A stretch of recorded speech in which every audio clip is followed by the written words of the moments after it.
ஏன்னா நான் அப்பா இறந்து 1 வருஷம் ஆயிடுச்சு, இன்னும் அழுதுட்டு இருக்காங்க. நிறைய பேர் கிண்டல் பண்ணுறான். இந்த உயிர் கடைசி செகண்ட் உலகத்தில் இருக்க என் அப்பாவை நினச்சிட்டே தான் நான் இருப்பேன். எங்கள் அப்பாவை நினச்சி தினந்தோறும் நான் அழுவேன். அது எந்த அசிங்கமும் இல்லை, எந்த கோலத்தனமும் இல்லை. ஏன்னா நான் தோல்வியை நினச்ச அழுகலை, என்னை சூழ்ச்சியில் தோக்கடிக்கணும்னு அழுகலை. எங்கள் அப்பாவை நினச்சி எங்கள் அப்பாவை மிஸ் பண்ணுறேன், நான் அழுவேன். அதுக்கு எந்த இதுவும் இல்லை.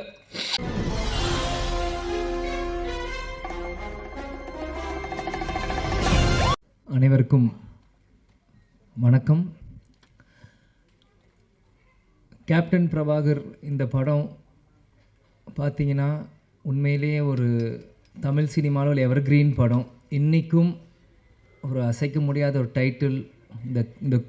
இந்த க்ரூ இருக்காங்கன்னா அது மிகையாகாது.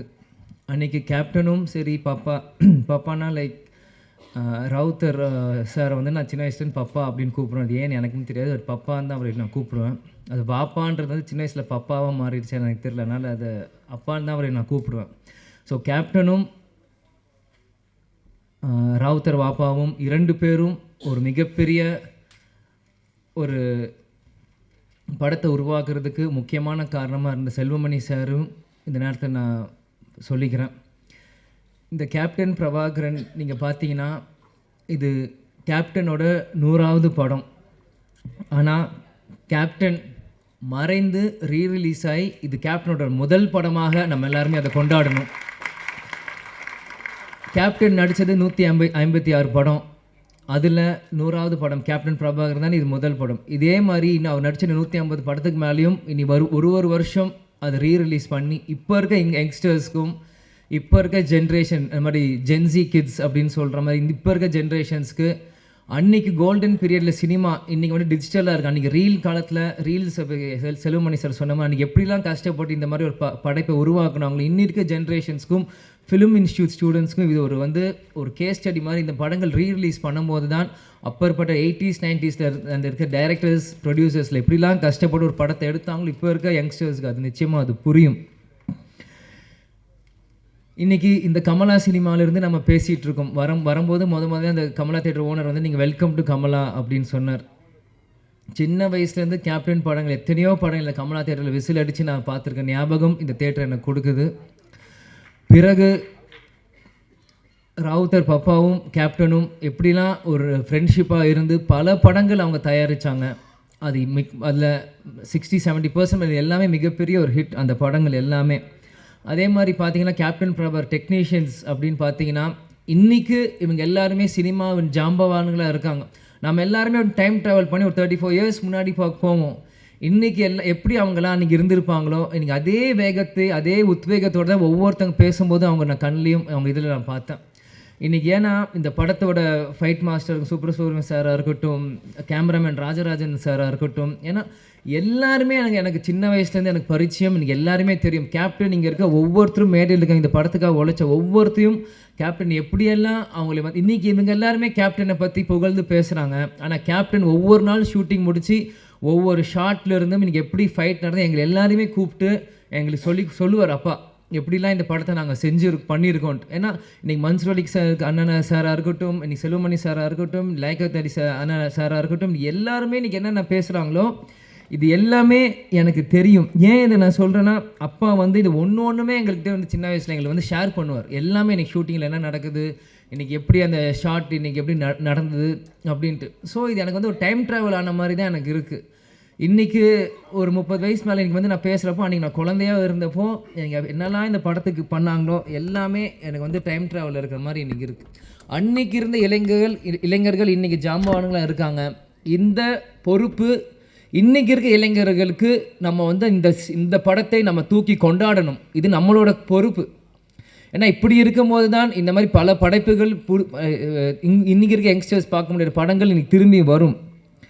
இன்றைக்கி பார்த்தீங்கன்னா ஏன் இதை சொல்கிறேன்னா நம்ம டெக்னீஷியன்ஸ் நம்ம மேக்கப் மேன் ராஜாவனாக இருக்கட்டும், இன்றைக்கி நம்மளோட இல்லை நம்மளோட ராஜேந்திரன் காஸ்டியூமர் அவராக இருக்கட்டும், எல்லாருமே கேப்டனை ஒவ்வொரு விதமாக ரசித்து தான் இன்றைக்கி கேப்டனாக இன்றைக்கி ஒரு 150 படம் பண்ணியிருக்காங்கன்னா இங்கே இருக்க ஒவ்வொருத்துக்குமான ஒரு எல்லா கடமையிலும் பொறுப்பும் இருக்குது. இன்றைக்கி நீங்கள் பார்த்தீங்கன்னா இன்றைக்கி ரம்யா கிருஷ்ணன் மேடமாக இருக்கட்டும், இன்றைக்கி அந்த ஆட்டமாக தேரோட்டம் இன்றைக்கும் அவங்க நடந்து வரும்போது நாங்கள் பார்த்தேன். எனக்கு அவங்க நடந்து வரும்போதே எனக்கு அந்த பாட்டு மைண்டில் எனக்கு அடிக்க ஆரம்பிச்சிருச்சு. அந்த இளையராஜா சார் மியூசிக் டேன் டேன் அப்படின்னு அவங்க நடந்து வர மாதிரியே தான் எனக்கு அது இருந்தது. இன்றைக்கி சரத் சார் இன்றைக்கி வந்து சுப்ரீம் ஸ்டாராக இருக்கும்போது, இந்த படத்தில் இருக்கும்போது நான் அப்படியே அன்றைக்கி அங்கே கனெக்ட் பண்ணுறேன். அன்றைக்கி எவ்வளோ இளமையாக ஒரு மிஸ்டர் மெட்ராஸ் அப்படின்னு டைட்டில் எடுத்து அந்த படத்தை ஆரம்பிச்சிருக்கும் போது சரத் சார் இந்த படத்துக்கு எவ்வளோலாம் கஷ்டப்பட்டுருப்பார். செல்வமணி சார் சொன்ன மாதிரி கழுத்தில் உடஞ்சிருந்து இது இது ப்ராப்ளம் இருந்தது. இந்த மாதிரி பல விஷயங்கள் இவங்க பண்ணியிருக்காங்க. அதே மாதிரி மன்சூர் அலிகான் அண்ணா வந்து அவர் வந்து நான் சின்ன வயசுலேருந்து அவரோட நான் எந்த ஷூட்டிங் போனாலும் என்னை தூக்கி வச்சு விளையாடுவார், கொண்டு வர கேப்டன் ஷூட்டிங் முடிச்சோடனே சண்டை போடுவார். அவருக்கு தெரிஞ்ச விளையாட்டு எல்லாமே ஃபைட்டு தான். அதுக்கு பிறகு ஒரு சண்டே அப்படின்னா ஒரு மன்சூர் அலிகான் அவரோட தான். ஏன் இதை நான் சொல்கிறேன்னா, ஷூட்டிங் தாயகம் அப்படின்னு ஒரு படத்தில் போகிறப்போ இவ்வளோ பெரிய மூக்கு இப்படி வச்சுட்டு குண்டு மணாலியில் பின்னாடி வந்து பயமுறுத்துறது, எங்களை தூக்கிட்டு போகிறது, அவங்களோட டாட்டர்ஸ் ரூபியாக இருக்கட்டும், இந்த மாதிரி எத்தனையோ பேர் அவங்களோட சின்ன வயசில் நாங்கள் பழகியிருக்கோம். அவன் கேப்டன் பிரபாகர் அப்படின்னு பண்ணும்போது என்றைக்கு கேப்டன் அவரை உருவாக்குனாரோ, கேப்டன் மறைந்த அந்த டிசம்பர் 28 கேப்டன் காலடியிலே கடைசி வரைக்கும் இருந்து கேப்டன் இருந்தே சேர்ந்த ஒரு நல்ல உள்ளம்தான் மன்சூர் அலிகான் அவர்கள். இந்த மாதிரி இது வந்து எனக்கு வந்து இது வந்து ஒரு படத்துக்காக நான் வந்து பேசுகிறனோ இல்லை இவங்க டெக்னீஷியன்ஸ் அவங்களுக்கு முன்னாடி பேசணும் எனக்கு இல்லை. இவங்க எல்லாருமே எனக்கு ஒரு ஃபேமிலி மாதிரி தான் எனக்கு தெரியுறாங்க. ஏன்னா செல்வமணி சார் நான் அவர் சொன்ன மாதிரி அவர் எப்பயுமே அவர் காரில் வருவார், அவர் வீட்டுக்கு போவார், ஹாய் சொல்லுவார், ஹலோ அங்கிள் நாங்கள் சொல்லுவோம், நாங்கள் விளையாடிட்டு இருப்போம். சிவா சாராக இருக்கட்டும், இது யாராக இருக்கட்டும், நாங்கள் சின்ன வயசுலேருந்து அவங்கள சுற்றி தான் நாங்கள் வளர்ந்துருக்கோம். இன்றைக்கி ஒரு அடுத்த ஒரு தலைமுறை வரும்போது என்னை முன்னிலைப்படுத்தி என்னை கொண்டு வரும்போது உண்மையிலே எனக்கு ரொம்ப ஒரு கௌரவமான ஒரு பெருமையான விஷயமாக இதை நான் பார்க்குறேன். நிச்சயமாக ஏன்னா நான் எப்பயுமே அப்பா கிட்ட கேட்பேன், எனக்கு எதுக்கு விஜய் பிரபாகரன் பேர் வச்சிங்க, அவனுக்கு சண்முக பாண்டியன் வச்சு. ஏன்னா ஸ்கூலில் எல்லாருமே கேட்பாங்க. அப்போ இருக்கும்போது ஸ்கூலில் படிக்கும்போது what is your father's surname last நேம்ன்றபோது விஜய் பிரபாகர் அப்படின்னு நான் சொல்லுவேன். விஜய் காந்த் எதுக்கு உங்களுக்கு காந்த்னு வைக்கல பிரபாகர்னு வச்சிங்க அப்படின்னு எல்லாரும் கேட்பாங்க. அப்போ நான் சின்ன பையனும் அப்பாட்ட போய் கேட்டேன், எதுக்குப்பா எனக்கு விஜய் பிரபாகரன் பேர் வச்சிங்க அப்படின்னு சொல்லும்போது, இந்த படத்தோட 100வது படம் எடுக்கிறப்போ நீ பிறந்த பிறகு இலங்கை விடுதலை புலி பிரபாகர் அவர் நினைவாக உனக்கு நான் இந்த பேரை வச்சேன் அப்படின்னாரு. ஆனால் இந்த பேர் உனக்கு இப்போ வச்சது உனக்கு புரியாது, நான் நாளைக்கு இல்லைனாலும் இந்த பேர் பேர் சொல்லி உன்னை உயர்த்தும் அப்படின்னாரு. எனக்கு சின்ன வயசாக இருக்கும்போது அது எனக்கு பெருசாக எனக்கு புரியல. ஆனால் இன்றைக்கி இந்த படத்துக்கு வந்து இந்த ஆடியோ லான்ச் முன்னாடி உங்கள்கிட்ட பேசும்போது தான் இந்த செகண்ட் தான் எனக்கு 100% அது வந்து நான் உணர்றேன். ஏன்னா இந்த இப்போ இருக்க ப்ரொடியூசர் நம்ம கார்த்திக் டிஸ்ட்ரிபியூட்டர் வந்து போன வாரம் கட்சி ஆஃபீஸில் என்னை வந்து சந்திச்சு இந்த மாதிரி நீங்கள் கண்டிப்பாக இந்த படத்துக்கு நீங்கள் வரணும் ஆடியோ லான்ச்சுன்றப்போ அன்றைக்கி செல்வமணி சாரும் கூப்பிட்ருக்காங்க அப்படின்னு எனக்கு வந்து மறுப்பு சொல்ல முடியல. ஏன்னா என்றைக்குமே நான் நோ சொல்ல மாட்டேன். அன்பால் கூப்பிட்டாங்க எங்கே இருந்தாலும் நான் ஓடி வந்துடுவேன். அன்றைக்கி வந்து கண்டிப்பாக வரணும் அப்படின்னு சொல்லியிருந்தாலும் செல்வமணி சாரே சொல்கிறாரு, படத்தோட டைரக்டர் இவர் சொல்லும்போது நம்ம எப்படி பண்ணுறப்போ, ஆனால் உள்ளம் தேடி இல்லம் நாடி அப்படின்னு சுற்றுப்பயணமும் அன்றைக்கி நம்ம தொடங்க ஆரம்பிச்சிட்டோம். தொடக்கிறப்போ எப்படி சொல்கிறேன்னு தெரியல. முந்தா நேற்று பார்சாதேங்க ஃபோன் கண்டிப்பாக வரணும் அப்படின்னு சொல்லிட்டாங்க. சரி வரேன் அப்படின்னு சொல்லிடுங்கன்ற. நேற்று திருப்பத்தூரில் பிரச்சாரம் போயிட்டுருக்கோம், பயங்கர மழை, வண்டி வரவே முடியல. என்ன இருந்தாலும் சரி நாளைக்கு பிரச்சாரம் முடிந்து நைட் 10 மணிக்கு மேலே கிளம்பி காலையில் வந்து சேர்ந்து இன்றைக்கி முன்னாடி வந்து நிற்கிறேன். ஏன்னா இதுதான் கேப்டன் எங்களுக்கு கற்றுக் கொடுத்துருக்கிறார். நீ நம்ம குடும்ப விழாவுக்கு போறியோ இல்லையோன்னு கவலை இல்லை, உன்னை அன்பால் கூப்பிட்டா நம்ம கட்சிக்காரங்களும் சரி சினிமாக்காரங்க யார் கூப்பிட்டா அந்த செகண்ட் போய் நிற்கணும்ன்ட்டு ஒரு வார்த்தை கொடுத்துட்டோன்னா அங்கே போய் நிற்கணும். இதுதான் சொல்லுவார், துளசி கூட வாசம் மாறினாலும் மாறும், ஆனால் தவசி புல்ல வார்த்தை மாறக்கூடாதுன்னா அது இது ஒரு முன்னுதாரணம். இதுக்காக இந்த 35 வருஷத்துக்கு பிறகும் இந்த படம் வந்து இங்கே ரிலீஸ் ஆகுதுன்னா கண்டிப்பாக அப்பா எனக்கு அந்த பேர் வச்சுருக்காரு. இந்த படத்தை கொண்டாட இன்றைக்கி லட்சக்கணக்கான தமிழர்கள் இன்றைக்கி உலகம் முழுவதும் இருக்காங்க. இந்த இடத்தில் நான் இன்றைக்கி கேப்டன் இல்லை, அன்றைக்கி நான் பிறந்தேன், ஆனால் இன்றைக்கி அப்பா நம்ம கூட இல்லை.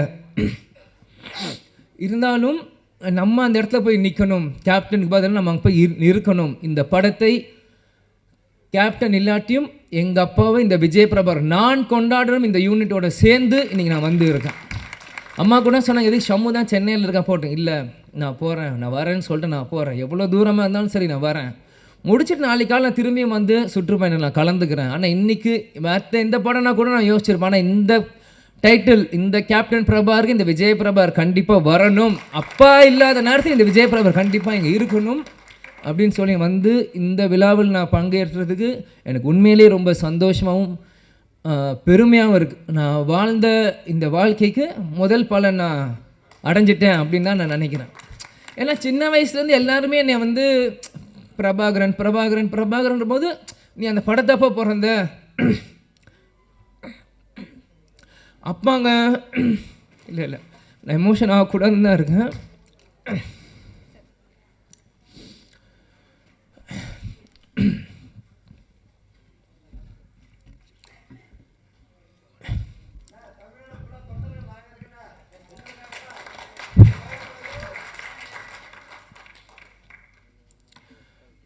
கேப்டன் எங்கேயும் போல நம்மளோட தான் இருக்கார். இவங்க இவ்வளோ நேரம் நம்ம எல்லாரும் பேசினாங்களே, இதுதான் கேப்டன். கேப்டன் எல்லார் உள்ளத்துலேயும் இருக்கார்.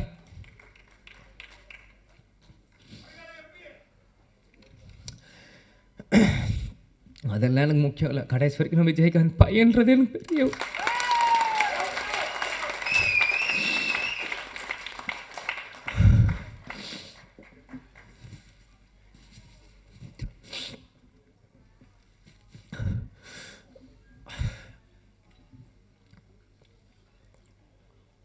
ஏன்னா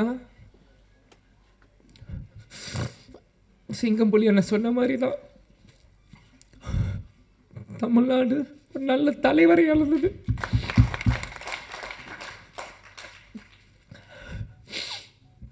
சாரி, ஏன்னா நான் அப்பா இறந்து 1 வருஷம் ஆயிடுச்சு, இன்னும் அழுதுட்டு இருக்காங்க. நிறைய பேர் கிண்டல் பண்ணுறான்.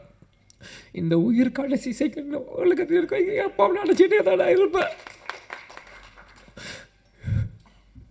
எங்கள் அப்பாவை நினச்சி தினந்தோறும் நான் அழுவேன். அது எந்த அசிங்கமும் இல்லை, எந்த கோலத்தனமும் இல்லை. ஏன்னா நான் தோல்வியை நினச்ச அழுகலை, என்னை சூழ்ச்சியில் தோக்கடிக்கணும்னு அழுகலை. எங்கள் அப்பாவை நினச்சி எங்கள் அப்பாவை மிஸ் பண்ணுறேன், நான் அழுவேன். அதுக்கு எந்த இதுவும் இல்லை. நிச்சயம் கேப்டனோட பிளெஸ்ஸிங் இந்த படத்துக்கு இருக்கும்.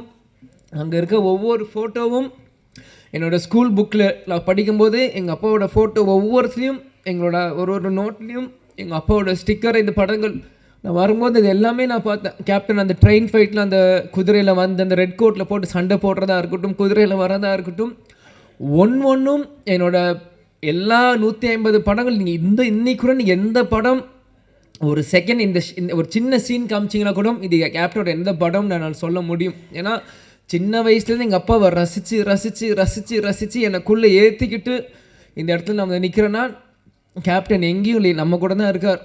கேப்டன் ஒரு மிக சிறந்த தலைவர். அவரோட கொள்கைகளையும் லட்சியத்தையும் வெல்வதற்காக தான் இந்த விஜயபிரபா இங்கே நான் நிற்கிறேன், எனக்காக இங்கே இல்லை.